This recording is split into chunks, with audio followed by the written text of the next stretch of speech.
heard the song Code Monkey. And Alexa, play Code Monkey.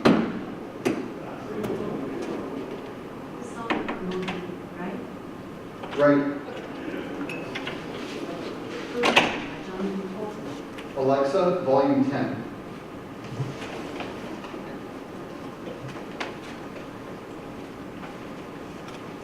Code monkey, get up, get coffee. Alexa. Code monkey, go to job. Alexa.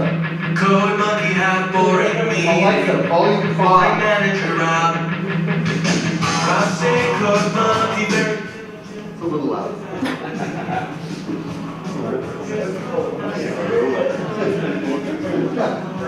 Alexa, volume 3. There we go. Now I can't hear it all, of course. This is actually a really, really fun talk. When you're doing voice services, one of the neat things is you get to have a device. So you can program Alexa voice services into pretty much any hardware. And I'll give you some examples, for example, Raspberry Pi or other pieces of hardware. But Amazon also has 2 pieces of hardware that we use. The big black thing over here that looks like 2001 Space Odyssey. Alexa, stop. This is called an Echo device, and it is an endpoint for the Alexa voice services. And it has a few smart things built in, we'll get to that. Fire TV, which is our competitor to Apple TV and Google TV, it also does the same thing. But the thing that makes these things really exciting and valuable is the fact that it's extensible by you guys. Anything you want to write, effectively you can turn into a voice service. And as long as you've got either our hardware or you want to build your own hardware, we'll actually make that available for you in the cloud. So Alexa is running on the Echo device. It has a few skills built in. Alexa, tell me a joke. Alexa, volume 8. What has 4 wheels and flies? A garbage truck. My kids love this thing. I hear nothing but all these repeats of Alexa jokes. Alexa, what's the weather in Seattle? Currently, in Seattle, Washington, it's 45 degrees with partly cloudy skies. Today, you can expect showers, with a high of 49 and a low of 42. Hey, congratulations, the weather's pretty much the same here as home. You guys now are living my life back in Seattle. So it does all kinds of neat things. And one of the things I've learned is when I am talking about Alexa to a crowd, I need to put it on mute, because otherwise it'll start answering the most odd and awkward questions while I'm trying to talk about it. Now, how does it do this? How does it go ahead and take care of this? So let's talk a little bit about the architecture. So we've got the device over here. We've got the cloud service over there. And what happens is, when you say something to the device, it actually streams the audio out to the Alexa voice service. The Alexa voice service, which lives in Amazon's cloud, figures out what you said. In the case of asking for weather or a joke, it goes ahead and runs its own web service to figure out what that is, and then sends the response back to the device so that the device can say it to you. And it also sends it out to an app we have for mobile devices. This is handy because if you've asked for the weather or something, well, that data is pretty much gone as soon as you leave the room with the device in it. And so by sending that information to your phone, 1, you can take those answers with you wherever you go. And 2, having an interface on the phone makes it really convenient when you're connecting whatever device you're using to connect it with the internet or otherwise configure the voice service. So that's pretty basic description of how that works for the built-in services. But it's a little bit more than that. That blue box has a bunch of stuff in it. And so the way it works is we've got a bunch of different devices, Raspberry Pi, other things that you build, the other devices that Amazon sells, are all using Alexa voice services. That's the AVS Alexa voice services. And it goes into what was the blue box on the previous slide. We have the Alexa speech recognition. Speech recognition is important. It's trying to figure out what you've said. Did he say these words? Did he say those words? Natural language understanding is the next thing, which is hard. Did he say to, as in, I want to go to the store? Or did he say to, I need to get two instead of three things from the store? So, if you have a good grip on natural language, it makes what the person said a lot easier, because they're not going to say something that doesn't make any sense when you do the natural language processing. And then, of course, once you figure that out, you end up with a big chunk of text. In the sense of the voice services, it's all going to be JSON text, so it's really easy to manipulate the script. Then we do text-to-speech. So when we send, or when you send a JSON formatted text file back to Alexa, Alexa will then go ahead and turn that into text on whatever device you're running Alexa on. The stuff that you write, these are called skills. I don't know why they're called skills. Probably because you would need to install an app on something. It says you don't really need to install a service. We can't really call it an app, so well we call it a skill. But for all intents and purposes, it's an Alexa app, and then it figures out a lot about how it's being used. So it learns natural language. You eliminate articles when you speak. If you drop a lot of articles in your speech, it will adjust with natural language understanding. It'll understand accents. The more you use it, the better it gets at speech recognition with accents. So it's always learning about the user that it's assigned to. And then, of course, it outputs stuff to the web app.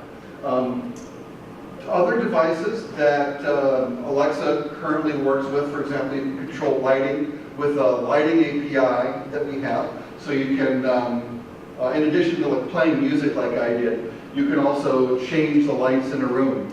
So you can imagine saying, Alexa, set mood lighting, play John Bolton, and hopefully that'll work out really well for you. If not, please don't blame Amazon if that doesn't work. Here's the Alexa app. Yes, it looks exactly like that on iOS and Google Play and Amazon App Store. You can do a handful of different services here. You can configure different radio stations. You can get the weather. For example, if you've asked Alexa for the weather in Seattle, your Seattle weather will show up. You can connect your device with other services. For example, Capital One is a big bank in the United States, and they issue a lot of credit cards. They have a voice service so that you can find out what your balance is, when the payment is due. You can go ahead and do a lot of those things. And you would actually configure that with security on this device. And that way you can develop a secure connection with the device, with Alexa voice services, without having to kind of force your customer to trust a third party. In this case, Amazon happened to be the third party between Capital One and Capital One's customers. Capital One's customers trust Capital One. They're not so excited to give any of their financial information to Amazon. Totally get that. That makes a lot of sense. So why would they ever want to give, or why would your customers ever want to give their credentials with your service to Amazon? Well, they don't have to. Using services like this, we can make sure that they're giving it directly to you, or you can even use your own website and go ahead and have Alexa read you a code that they can put in to verify exactly which device.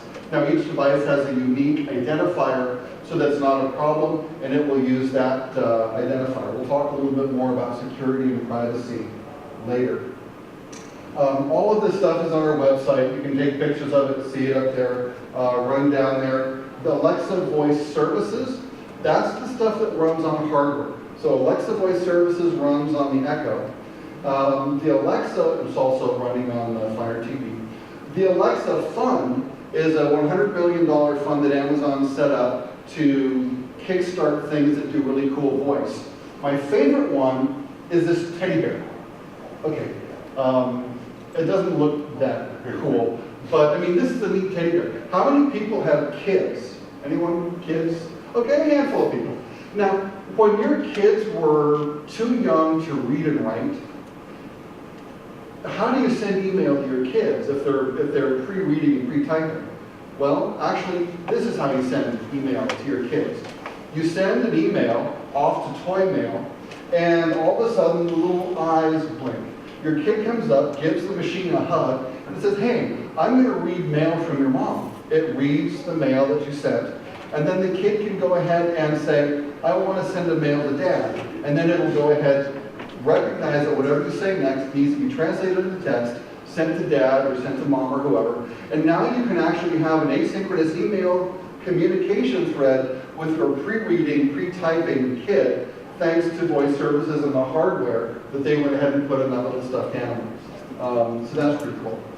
This is what you guys are going to use to create a voice service. It's the Alexa Skills Kit. Remember that app that we called the Skill earlier? That's why we call it the Skills Kit. Basically, guys, it's the SDK that you use in order to create all the valuable stuff, and it looks a little bit like this. Most of it is samples and licensing. Other than that, it's fairly self-explanatory, and it has two parts to it. First of all, you guys actually have to write the code that does cool stuff, like give you a horoscope or find your stock quotes or whatever service you want to make voice accessible. You own that. But then you also need to tell Alexa that you own that. So if you wanted to say, Alexa, give me my stock quotes, how does it know to go to your service and not my service or his service or her service? So those are the two parts. And it looks a little bit like this. You've got the Amazon Alexa service that does a primary interaction, and then we've got your service up here. What you're going to do is you're going to tell the Amazon Developer Portal, which strangely enough is exactly like our app submission portal. You're going to tell our developer portal about your service, the things that will kick off your service, and kind of a little bit about the things your service does. And that way, the developer portal can tell the Alexa service exactly what your app will answer to. Now, when that's configured, someone can ask for your favorite color or your horoscope. It goes to the Alexa service, and we go, hey, I know the guy that belongs to, and they'll send that argument. They'll go ahead and send that JSON request over to your service. Your service ingests the JSON file, does the right thing, asks for more prompts, or just goes ahead and comes up with whatever you want the voice service to say. Your service sends it back, at which point it is then sent back to the device to do the talking, and then sent back to the app to show whatever result you want to print in the app, or if you don't want to, you don't have to. So that's how we extend that service with your app in there. A couple ways we can do that. You can have just one interaction when you're finished, Alexa, tell me a joke, and it'll tell you a joke. Or you can pass it an argument when you instantiate the service. Alexa, give me the horoscope for Pisces. Pisces then is the argument, so it'll open up the horoscope app and it'll go ahead and send it to your service, and it'll pass an argument along. We call that a slot. So whenever you see slot written up here, just think argument. And go ahead and it will go ahead and put that, send that argument to you in the appropriate JSON. This is all HTTP, it's all over a secure socket layer.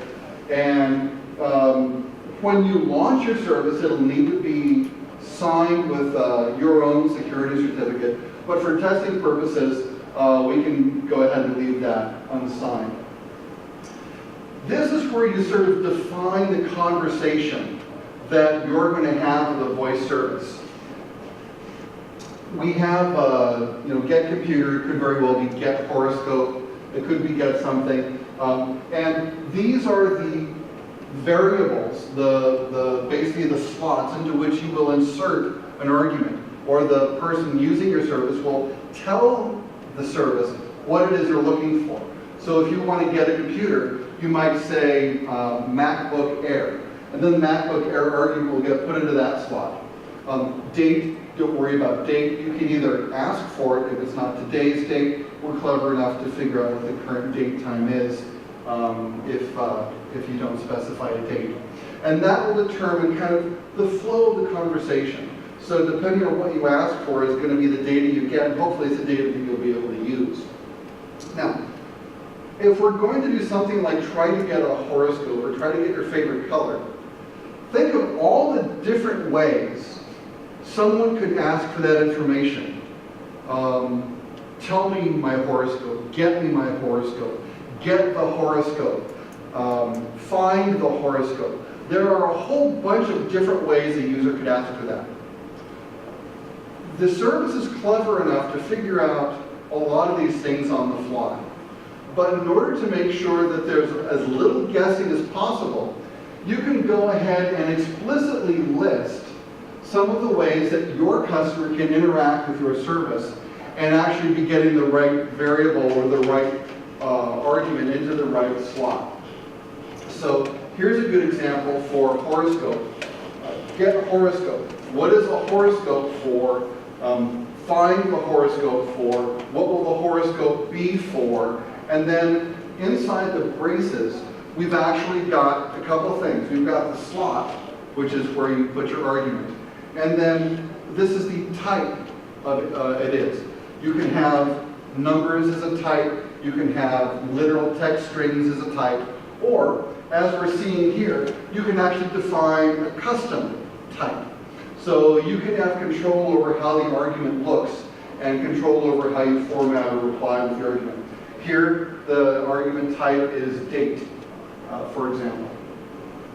Now, when you get a launch request, it'll either give you a launch request and then wait if it hasn't passed an argument, or if you need an argument and you haven't gotten one. Or it'll give you an intent. What is an intent? An intent is they've opened the app, Alexa, open horoscope, and the intent request is, what do you want to do with that? Get me the horoscope for Pisces.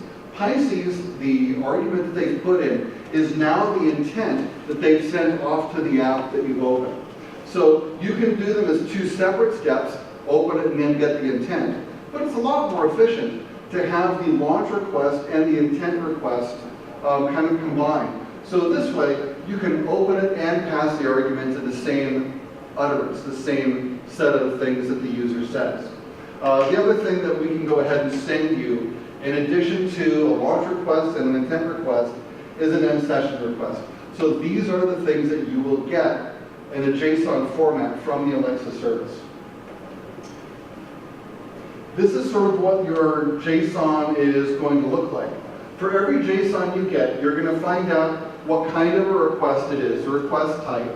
You're going to get timestamp. You're going to get a request ID. This is really handy because the request ID will help uniquely identify what you've done, and they will be sequential so that you can find out, given that there is occasionally lag on the internet and packets can get stuck in transit, if you have a couple things happening quickly, you'll always know which thing the user said first.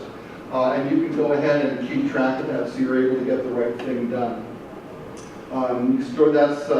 You can also store session variables so that you can keep data immediately available and you don't have to keep going back to your service and your data for that. And that makes things really nice and fast. This is super important. When you're designing a visual user interface, it can be a little awkward if there's no spinning wheel that lets you know that you're waiting for something.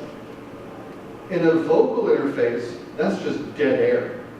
How do you know if anything's actually happening? Well, you don't, because there's no sort of, other than hold music, there's no equivalent for that spinning hourglass.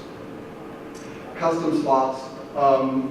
You can come back to this slide when we publish it later, but custom slots is pretty well defined in our website. So everybody doesn't want a voice talking to them that sounds like a computer. So you can actually change inflection as well. And we have an inflection markup language that we call SSML. And basically, you can get more accurate speech. A couple simple examples here are when you get a number, how do you read that? Is that 1, 2, 3, 4, 5? Or is that 12,345? Well, actually, you can determine what Alexa says by using this inflection markup language. There we go. Account linking, again, pretty good documentation on this on our website. We don't need to really cover that here, but it's a good, secure way of linking authentication required services with a voice service. And hopefully, you'll get your own Raspberry Pi, your own hardware, or some Amazon hardware to test it on. But if you don't, or if you actually want to test it before you do that, you can go ahead and do this. So, what I want to do now is actually go ahead and create a voice service. So, we're going to start by going to developer.amazon.com, and we're going to define the service that we're going to write. You guys can still see me over the, excellent. All right, so this is what the developer.amazon.com homepage looks like. And when you have a developer account, which is free, you can come in here. And if I type that correctly, of course I didn't. There we go. It'll sign you in. And I'm going to click on Apps and Services. There's a little link up here called Alexa. We make it really hard to find. Not really sure why we do that, but go ahead and click on that.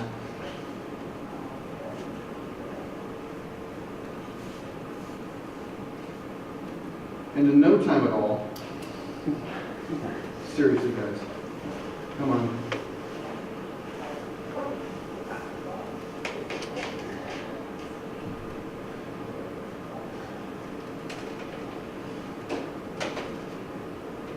Seriously, this worked before everyone showed up and turned their phones on.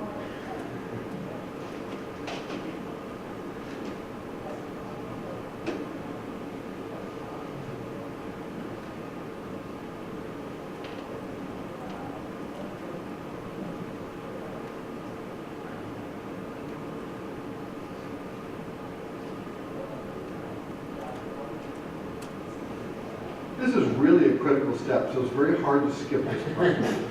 I think that this DDoS attack here in the room, everybody's opening. Well, one of the things I could do while I am waiting for this. Should we break your stuff? Actually, that might be a good idea.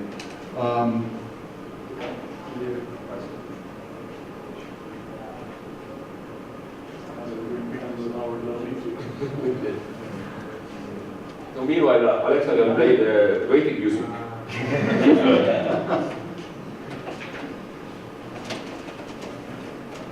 Oh, come on. Fifth time's the charm, right? Yep, that's what I'm saying. Oh, wonderful. The show must Oh, good. Of course, now it works. Also use your phone.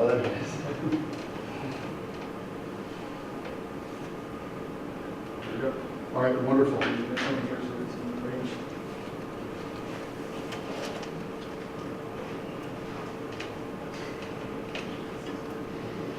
Fortunately, this is actually the hardest part about creating a voice service. So it gets me to my Alexa skills kit page. I'm going to go ahead and add a new skill, and we're going to call this something incredibly clever like Estonia demo. What do I want to say to launch this thing? Alexa, open, what? Topconf. It's going to have a hard time with that, I think. Let me pick something that's going to be a little more successful demo. Let's use some Estonian words. Yeah. Well, how about Estonia demo? Okay, so I'll figure out something more clever than that later. So the end point, I'm actually not going to try and build my own service from scratch right here. So I'm going to put a pin in this. I'm going to create a service on AWS, and I'll come back to this in just a sec. But this is going to describe the conversation I want to have. Now, fortunately, there's a really easy way that you can get started for this. the way you can do that is, there is a really handy set of text here. It's basically developing an Alexa skill as a Lambda function. And it's got all this great stuff that you can just copy and paste in. And then you can start modifying stuff from there. And it's pretty handy. So, and of course I just stepped right on top of my, tell me I saved that. Excellent. Come back here. So,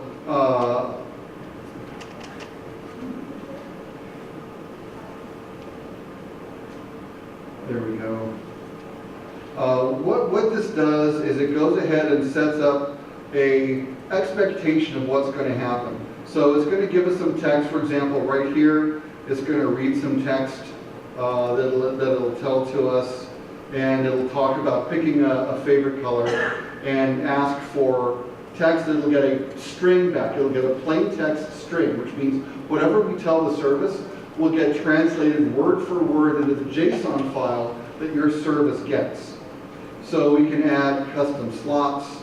If we want to add a custom slot, we can go right back over here to the sample. We're going to go ahead and grab that.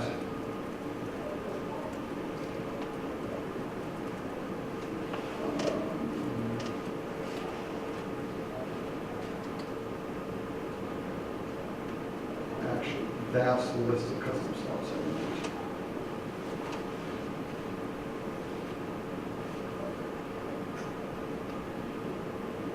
And this will be, we'll call that list of colors. And then sample things that you can say that will help it understand what you're asking for. So look at all the different ways you can ask for what your favorite color is. Lots of different ways to ask for a favorite color. We're going to list probably the most common ones and go ahead and paste those in. I have a copy-paste error on my intent schema here. Instead of trying to debug that, I'm just going to come back here, grab this version, because we don't need to go through fortune telling. Because I see that running into bad luck. I can tell my own fortune on this one. So we'll go ahead. It'll update the skill. This is fantastic. I can go ahead and start testing stuff here. But what am I going to test? I haven't actually created the service on the back end yet. So I'm going to go to AWS. And literally, you guys can actually play along while I'm doing this. It's really incredibly simple. So I'm going to go ahead and sign in. Get to my Amazon Web Services console. And I'm going to go over here to Lambda, which is basically a way to run Node.js in the cloud. And I've already got a handful of things here. So I'm going to click on Create a Lambda function. And I'm going to want to go to the next page. Hey, guess what? There's an Alexa Skills Kit color sample all ready to go, which is really handy. Now, it wants an application ID. Where are you going to get an application ID? I got your answer right over here. We're going to get the application ID from the skills information. One of the reasons we went and created this first was so that I could go ahead and get the application ID, copy it, and paste it very conveniently into this box here, and click on Next. What do I want to do? I want to create an Alexa skill. That makes perfect sense. My function name,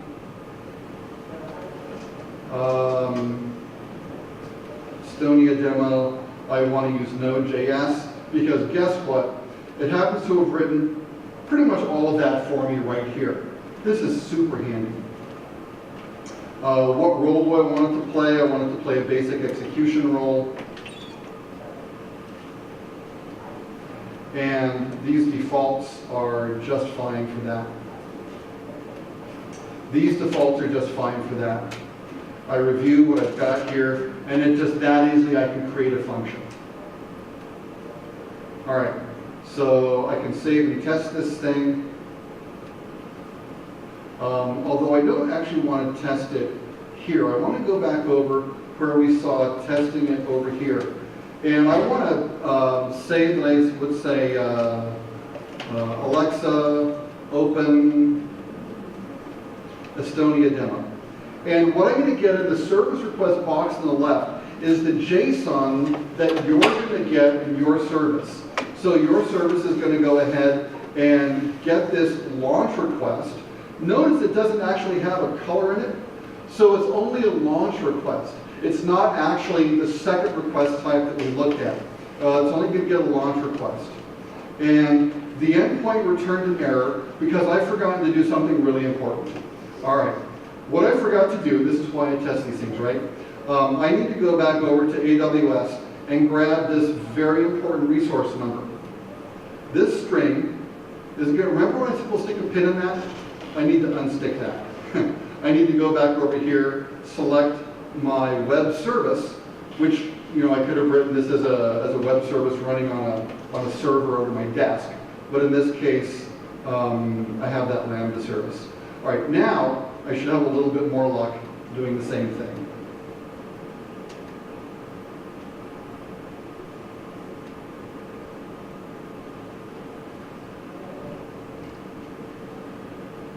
So there's the JSON in, and there's the JSON out.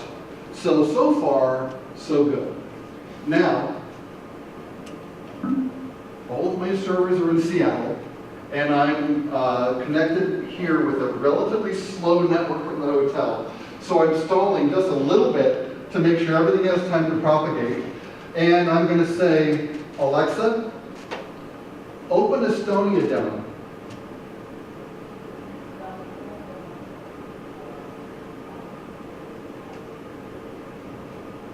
Today.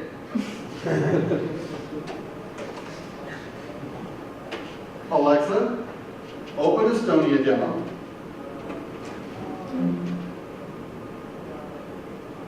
Oh, shoot. So one of the things that I'm going to do now is I'm going to connect this to the hotspot.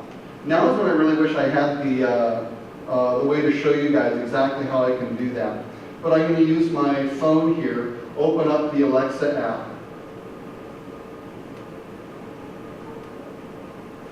Alexa, open Estonia demo. Don't be that way.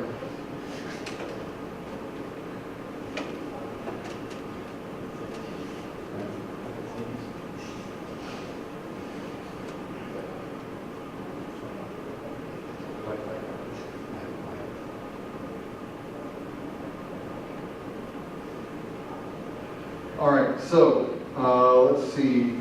I can go down here to, I know you guys can really see this all clearly, but I'm going to try and walk you through it. So I've got all of the different Alexa devices that I have here, and I'm going to go to the one that I brought to Estonia with me. I'm going to click on Update Wi-Fi, and it tells me to press this for 5 seconds.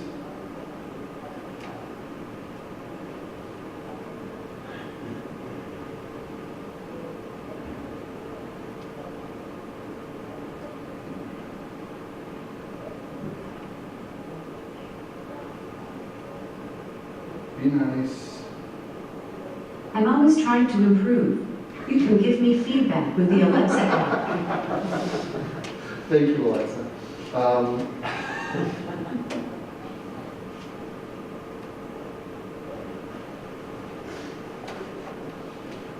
Well, Alexa, stop. Whatever you're doing, just stop. Alexa, open Estonia demo. Really doesn't want to do that, nor does it want to enter setup mode at the moment.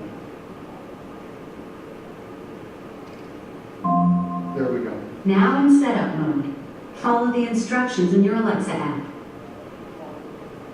All right, update Wi-Fi, continue.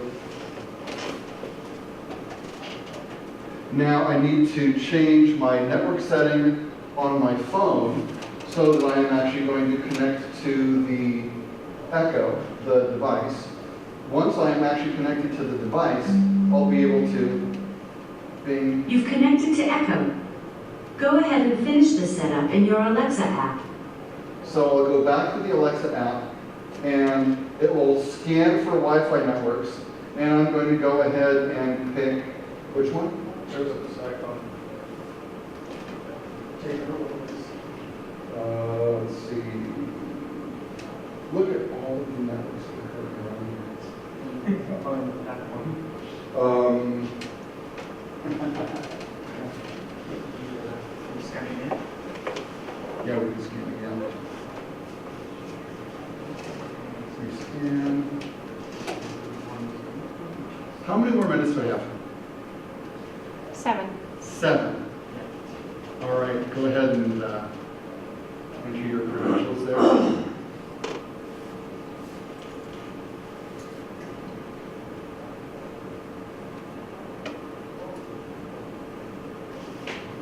You guys are getting a kind of a more beneath the covers look at this than I was planning. However, I hope this is useful in the sense that this is, yes, a very live demo.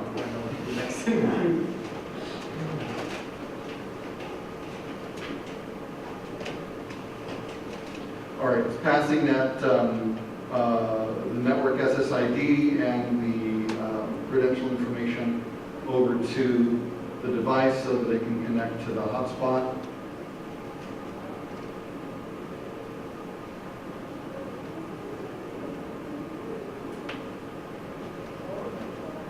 So, other jokes that Alexa's been able to tell. There we go. Your Echo is ready. Except it's not really ready yet. Alexa, are you there? Oh, hey. Yes, I'm here. Great. At least once I hear the wake word. Thank you. Alexa, open the Estonia demo.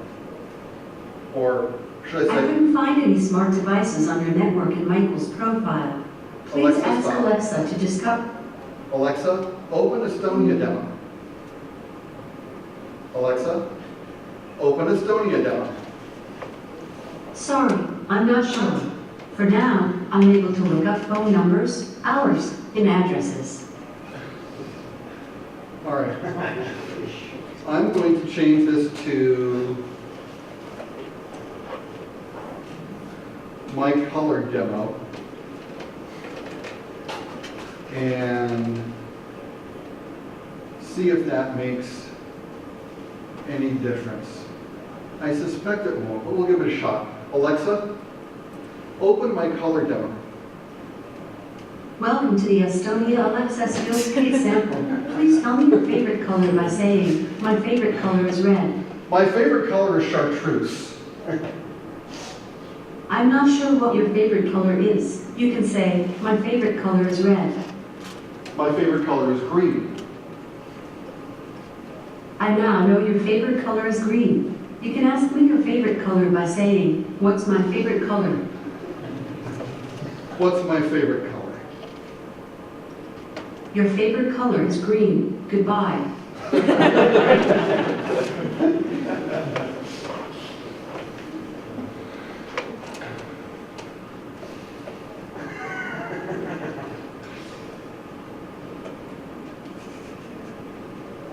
Alexa, open my color demo.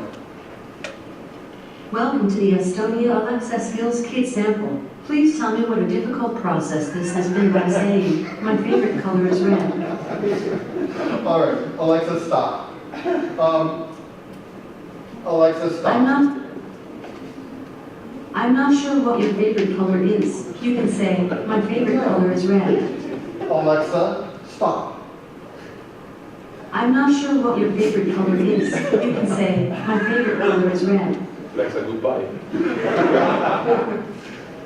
Alexa, you're making this very difficult. So, where I was trying to go with this, believe it or not, where I was trying to go with this was, this is how I started coding for Alexa. And I just took the node.js that was here, and I just started getting it to say different stuff. One of the things that I did that was a whole lot of fun was I had to tell my kids they needed to get their chores done. They would say, Alexa, tell me something, and it would say you need to get your homework done. And so that was a load of fun, because you could do all kinds of neat things with that. And then I had actually access a data store. I had an AWS file server, basically an S3 bucket. And I would send files to it. And I got it to read the text. I wrote a quick bit of script and just basically parsed the text out of an email. And it read the email to me. So we can send any emails we send as one address. It'll go ahead and read that. I think that service is still running. Alexa, read the weekly email. Sorry, I need to say open the weekly email. Alexa, open the weekly I couldn't email. find any book matching the title weekly email. Sorry, open the week. Alexa, open the weekly email.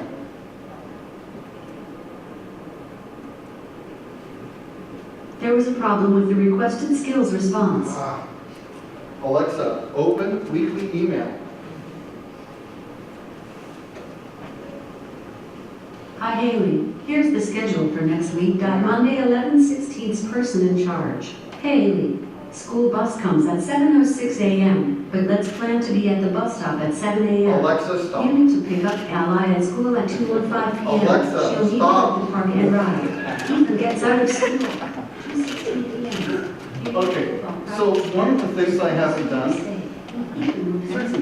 all right, one of the things I haven't done yet is you kind of interrupt it.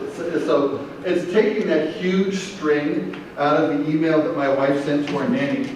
Well, this is actually really handy because when my wife comes over, all the nanny has to do is say, Alexa, open the weekly email, and all of a sudden everything she's got to do is just read to her while she's standing there in the kitchen. You guys don't need to know all the details.